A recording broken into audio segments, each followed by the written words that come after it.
ಪ್ರತಿ ವರ್ಷನೂ ಒಂದಲ್ಲ ಒಂದು ರೀತಿಯ ವಿಜೃಂಭಣೆಯ ಕಾರ್ಯಕ್ರಮಗಳು, ವಿಭಿನ್ನ ರೀತಿಯ ಕಾರ್ಯಕ್ರಮಗಳನ್ನು ನಾವು ಆಯೋಜನೆ ಮಾಡ್ತಾ ಇದ್ದೀವಿ. ಈ ಬಾರಿಯೂ ಸಹ ಒಂದು ವಿಭಿನ್ನ ರೀತಿಯ ಕಾರ್ಯಕ್ರಮವನ್ನ ಆಯೋಜನೆ ಮಾಡಬೇಕು ಅಂತೇಳಿ ಸಂಘದ ಅಧ್ಯಕ್ಷರು ಮತ್ತೆ ನಮ್ಮೆಲ್ಲ ಪದಾಧಿಕಾರಿಗಳನ್ನ ಸಭೆಗಳನ್ನ ಮಾಡಿ ಒಂದು ತೀರ್ಮಾನವನ್ನು ತಗೊಂಡಿದ್ವಿ. ಆ ತೀರ್ಮಾನದ ಪ್ರಕಾರ ದಿನಾಂಕ 1/5/2026 ಇದು ಬೆಂಗಳೂರಿನ MLR ಕನ್ವೆನ್ಷನ್ ಸೆಂಟರ್ನಲ್ಲಿ ಪ್ರತಿಭಾ ಪುರಸ್ಕಾರ ಮತ್ತು ಮಹದೇವಪುರ ದಲಿತ ರತ್ನ ಪ್ರಶಸ್ತಿ ವಿತರಣಾ ಸಮಾರಂಭವನ್ನ ನಾವು ಆಯೋಜನೆ ಮಾಡಿದ್ದೀವಿ. ಏನಪ್ಪ ಮಹದೇವಪುರ ದಲಿತ ರತ್ನ ಪ್ರಶಸ್ತಿ ಅಂದ್ರೆ, ಯಾರು ನಮ್ಮ ಸಮುದಾಯಕ್ಕಾಗಿ ಸತತ 30-40 ವರ್ಷಗಳಿಂದ ಹೋರಾಟ ಮಾಡಿ ಸರ್ಕಾರಿ ಜಮೀನುಗಳನ್ನ ಉಳಿಸಿ ಸಮುದಾಯಕ್ಕಾಗಿ ಹೋರಾಟ ಮಾಡಿ ಸಮುದಾಯದವರ ಮೇಲೆ ಹಲ್ಲೆಗಳು ದೌರ್ಜನ್ಯಗಳಾದಾಗ ಮನೆ ಮಠ ಬಿಟ್ಟು ಹೋರಾಟ ಮಾಡಿ ಸಮುದಾಯಕ್ಕೆ ನ್ಯಾಯ ಕೊಡಿಸಿರುವಂತಹ ನಮ್ಮ ಸಮುದಾಯದ ಹಿರಿಯರು ಮತ್ತೆ ವಿವಿಧ ಕ್ಷೇತ್ರಗಳಲ್ಲಿ ಸಾಧನೆ ಮಾಡಿರುವಂತಹ ನಮ್ಮ ಸಮುದಾಯದವ್ರನ್ನ ಯಾರು ಗುರುಸ್ತಾ ಇರಲಿಲ್ಲ. ಹೋರಾಟ ಅಂದ್ರೆ ಹೋರಾಟವೇ ಬಿಡಪ್ಪ, ಅವ್ರು ಪಾಡ್ಗವ್ರು ಮಾಡ್ಕೊಂತಾರೆ ಅನ್ನೋ ಒಂದು ಲೆಕ್ಕದಲ್ಲಿ ನಾವು ಎಷ್ಟೇ ಹೋರಾಟಗಳು ಮಾಡಿದ್ರು ನಮ್ಮ ಹಿರಿಯರನ್ನ ಇದುವರೆಗೂ ಯಾರು ಕೂಡ ಗುರುತಿಸಿರುವಂತಹ ಕ್ರಮ ಯಾರು ತಗೊಂಡಿರಲಿಲ್ಲ. ಹಾಗಾಗಿ ನಾವು ನಮ್ಮ ದಲಿತ ಸಂಘದ ವತಿಯಿಂದ ಇವತ್ತು ಆ ಒಂದು ವಿಭಿನ್ನ ರೀತಿಯ ಕಾರ್ಯಕ್ರಮ ಮಾಡಿ ನಮ್ಮವರನ್ನ ಗುರುತಿಸಿ ಅವರ ಸೇವೆಯನ್ನ ಪರಿಗಣನೆ ತಗೊಂಡು ನಾವಿವತ್ತು ಅಂತಹ 58 ಜನ ಸಾಧಕರಿಗೆ ಮಹದೇವಪುರ ದಲಿತ ರತ್ನ ಎಂಬ ಪ್ರಶಸ್ತಿಯನ್ನ ಘೋಷಣೆ ಮಾಡಬೇಕು ಅಂತೇಳಿ ತೀರ್ಮಾನ ಮಾಡಿದ್ವಿ. ಅದೇ ರೀತಿ ಅಭ್ಯರ್ಥಿಗಳನ್ನ ಕೂಡ ಯಾರು ಪ್ರಶಸ್ತಿಗೆ ಅರ್ಹರಾದಂತಹ ವ್ಯಕ್ತಿಗಳನ್ನ ಕೂಡ ನಾವು ಆಯ್ಕೆಯನ್ನ ಸಹ ಮಾಡಿದ್ದೀವಿ. ಅದರ ಜೊತೆಗೆ ಈ ಪ್ರಸ್ತುತ 2025-26ನೇ ಸಾಲಿನಲ್ಲಿ SSLC ಮತ್ತು PUCಯಲ್ಲಿ ಉನ್ನತ ಮಟ್ಟದಲ್ಲಿ ಅಂಕಗಳನ್ನು ಗಳಿಸಿ ಉತ್ತೀರ್ಣರಾದಂತಹ ಪ್ರತಿಭಾನ್ವಿತ ವಿದ್ಯಾರ್ಥಿಗಳಿಗೆ ಪ್ರತಿಭಾ ಪುರಸ್ಕಾರ ಕಾರ್ಯಕ್ರಮವನ್ನು ಕೂಡ ನಾವು ಈ ಬಾರಿ ಆಯೋಜನೆ ಮಾಡಿದ್ದೀವಿ. ಮತ್ತೊಂದು ವಿಶೇಷ ಏನು ಅಂದ್ರೆ 1ನೇ ತಾರೀಕಿಗೆ ಬುದ್ಧ ಪೂರ್ಣಿಮೆಯೂ ಸಹ ಅವತ್ತು ಇರೋದು. ಹಾಗಾಗಿ ನಾವು ಬುದ್ಧ ಪೂರ್ಣಿಮೆ, ಕಾರ್ಮಿಕರ ದಿನಾಚರಣೆ, ಮಹಿಳಾ ದಿನಾಚರಣೆ, ಡಾಕ್ಟರ್ BR ಅಂಬೇಡ್ಕರ್ ಅವರ ದಿನಾಚರಣೆ ಮತ್ತು ಬಾಬು ಜಗಜೀವನ್ ರಾಮ್ ಅವರ ದಿನಾಚರಣೆ, ಒಟ್ಟು 5 ಕಾರ್ಯಕ್ರಮಗಳನ್ನು ಸೇರಿ ಒಂದೇ ವೇದಿಕೆಯಲ್ಲಿ ಆಯೋಜನೆ ಮಾಡ್ತಾ ಇರುವಂತದ್ದು ನಮ್ಗೆ ಬಹಳ ಸಂತೋಷದ ವಿಚಾರ. ಈ ರೀತಿಯ 5 ಕಾರ್ಯಕ್ರಮಗಳನ್ನ ಒಂದೇ ಸರಿ ಸೇರಿದ್ರು ನಮ್ಮ ಪುಣ್ಯ ಅಂತ ನಾವು ಭಾವಿಸ್ತಾ ಇದ್ದೀವಿ. ಯಾಕಂದ್ರೆ ಎಲ್ಲ ಪುಣ್ಯ ಪುರುಷರು ಒಂದೇ ವೇದಿಕೆಯಲ್ಲಿ ನಾವು ಅವ್ರನ್ನ ಇಟ್ಟು ಪೂಜೆ ಮಾಡ್ತಾ ಇರುವಂತದ್ದು ನಮ್ಗೆ ಬಹಳ ಸಂತೋಷಕರವಾದ ವಿಚಾರ. ಹಾಗಾಗಿ ಈ ಬಾರಿ ಈ ತರ ಒಂದು ವಿಭಿನ್ನವಾದ ಕಾರ್ಯಕ್ರಮವನ್ನು ಆಯೋಜನೆ ಮಾಡಿದ್ದೀವಿ.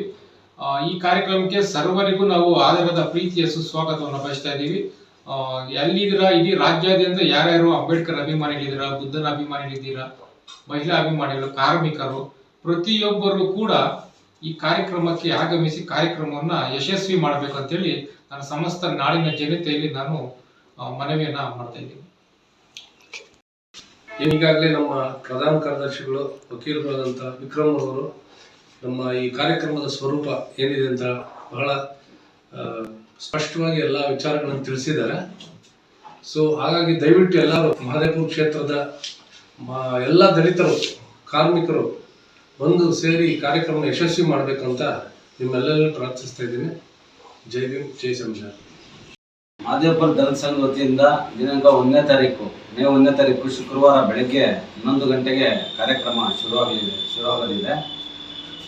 ಬೆಳಗ್ಗೆ 10:30 ಗಂಟೆಗೆ ಎಲ್ಲ ಮುಖಂಡರುಗಳು, ತಮ್ಮ ಅಭಿಮಾನಿಗಳು, ಹಾಗೇನೆ ತಮ್ಮ ಕುಟುಂಬದವರು, ಈಗಾಗಲೇ ನಾವು ವಿದ್ಯಾರ್ಥಿಗಳು ಮನೆ ಭೇಟಿ ಮಾಡಿ ಅವ್ರ ತಂದೆ ತಾಯಿಗಳಿಗೂ ಸಹ ನಾವು ಆಹ್ವಾನ ನೀಡಿದ್ದೀವಿ. ಹಾಗಾಗಿ ಹೆಚ್ಚಿನ ಸಂಖ್ಯೆಯಲ್ಲಿ ಇವತ್ತು ಜನ ಸೇರ್ಬೇಕಂತೇಳಿ ಕೇಳ್ಕೊತಾ ಇದ್ದೀವಿ.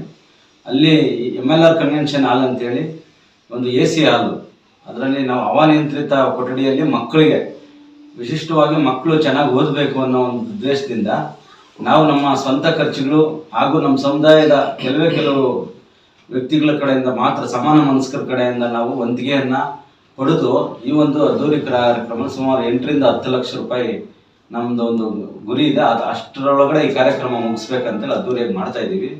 ಈ ಒಂದು ಕಾರ್ಯಕ್ರಮಕ್ಕೆ ನಾವು ರಾಜಕೀಯೇತರವಾಗಿ ಮಹದೇವಪುರದಲ್ಲಿ ಕಾರ್ಯಕ್ರಮ ಮಾಡಬೇಕು.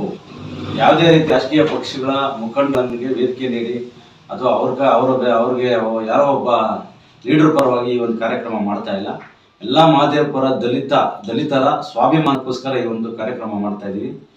ಹಾಗೇನೆ ಈ ಕಾರ್ಯಕ್ರಮ ಮಾಡಬೇಕು ಅಂತ ಹೇಳಿದಾಗ ಹಲವಾರು ಹಿರಿಯರು ನಮಗೆ ಕೆಲವಾರು ರೀತಿಯಲ್ಲಿ ಮಾಡೋದಕ್ಕೆ ನಮಗೆ ಅವರು ಸೂಚನೆ ಸಲಹೆಗಳು ಕೊಟ್ಟಿದ್ರು. ಅವೆಲ್ಲವನ್ನು ಕ್ರೋಢೀಕರಿಸಿ ನಾವು ಭಾಳ ಅರ್ಥಪೂರ್ಣವಾಗಿರ್ಬೇಕಂತೇಳಿ ಮೊದಲಿಗೆ ಮಕ್ಕಳು SSLC PUC ಓದಿರ್ತಕ್ಕಂಥ ಮಕ್ಕಳು 100 ಮಕ್ಕಳನ್ನ ಗುರುತಿಸಿ ಅವ್ರಿಗೆ ಸನ್ಮಾನ ಮಾಡ್ಬೇಕಂತ ತಿಳ್ಕೊಂಡಿದ್ವಿ. ಹಾಗೇನೆ ಚರ್ಚೆ ಮಾಡ್ತಾ ಇರ್ಬೇಕಾದ್ರೆ ನಮ್ಮೊಟ್ಟಿಗೆನೆ ಹಲವಾರು ಸಂಘ ಸಂಸ್ಥೆಗಳಲ್ಲಿ ಮತ್ತೆ ವಿದ್ಯಾಕ್ಷೇತ್ರದಲ್ಲಿ ರಾಜಕೀಯದಲ್ಲೂ ಸ್ವಲ್ಪ ಮೆಂಬರ್ಗಳು ಅದಿದಾಗಿ ಇವತ್ತಿನ ದಿನದಲ್ಲಿ ನಾವು ಒಂದು ಗ್ರಾಮದಲ್ಲಿ ನಮ್ಮ ಜನನ ಈ ಒಳಮಿಸ್ತಿ ಓಡಾಡ್ತಾ ಇದ್ದೀವಿ. ಅಂಥ ವಿಚಾರದಲ್ಲೂ ಕೂಡ ಇವತ್ತು ಕೆಲವು ಜಾತಿಯ ನಾಯಕರು ಮಾತ್ರ ರಾಜ್ಯಾಧಿಕಾರ ಪಡೆದಿದ್ದಾರೆ. ಇವತ್ತು ವಿಲೇಜ್ ಮೆಂಬರ್ ಆಗ್ಬೇಕಂದ್ರೂ ಕೂಡ ಕಷ್ಟ ಇದೆ. ಅಂಥದ್ರಲ್ಲಿ ನಮ್ಮ ಜೊತೆಗಳಲ್ಲೇ ಇದ್ಕೊಂಡು ಬಹಳಷ್ಟು ಹೋರಾಟ ಮಾಡಿ 2 ಸಾರಿ 3 ಸಾರಿ ಚೇರ್ಮನ್ಗಳಾಗಿರೋರಿದ್ದಾರೆ, 4-5 ಸಾರಿ ಮೆಂಬರ್ಗಳಾಗಿರೋರಿದ್ದಾರೆ. ಮತ್ತೆ ಶಿಕ್ಷಣ ಕ್ಷೇತ್ರದಲ್ಲಿ 8-10 ಪದವಿಗಳನ್ನು ಪಡೆದಿದ್ದಾರೆ, ಕವಿಗಳಾಗಿದ್ದಾರೆ, ನಮ್ಮ ಜೊತೆಗಿದ್ದಾರೆ. ಆದರೂ ಅವ್ರು ನಮ್ಮ ಕವಿಗಳು.